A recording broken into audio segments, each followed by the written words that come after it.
السلام علیکم ورحمۃ اللہ وبرکاتہ۔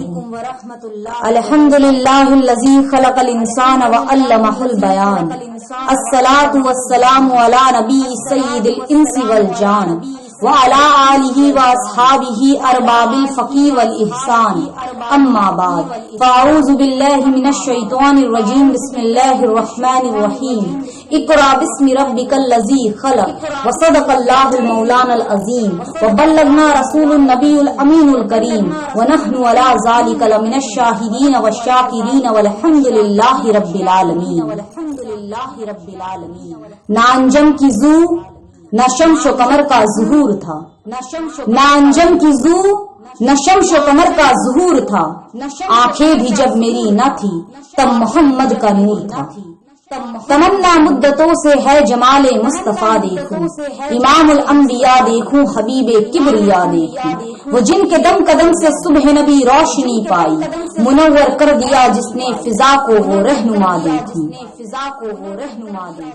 یہ اللہ تعالیٰ کا ہم سب پر بہت بڑا کرم ہے کہ اللہ تعالیٰ نے ہمیں علم حاصل کرنے کا حکم دیا، اور تمام تعریفیں اسی اللہ کے لیے ہے جس نے قرآن میں علم کا بیان کیا ہے، اور قرآن جو 86 مقامات سے بھی زیادہ پر علم پر بات کر رہا ہے، وہ قرآن ہمیں ابھار رہا ہے کہ علم حاصل کرو۔ اگر کامیابی پانا چاہتے ہو تو علم حاصل کرو، اگر بلندیوں کو چھونا چاہتے ہو تو علم حاصل کرو، اگر عزت پانا چاہتے ہو تو علم حاصل کرو، اگر اللہ کا ذکر و اذکار کرنا چاہتے ہو تو علم حاصل کرو، ماں باپ کی خدمت کرنا چاہتے ہو تو علم حاصل کرو، رشتہ داروں کے حقوق ادا کرنا چاہتے ہو تو علم حاصل کرو، اگر صحیح طریقے سے روزہ حج زکوٰۃ نماز ادا کرنا چاہتے ہو تو علم حاصل کرو، کیونکہ بغیر علم کے یہ تمام چیزیں ممکن نہیں۔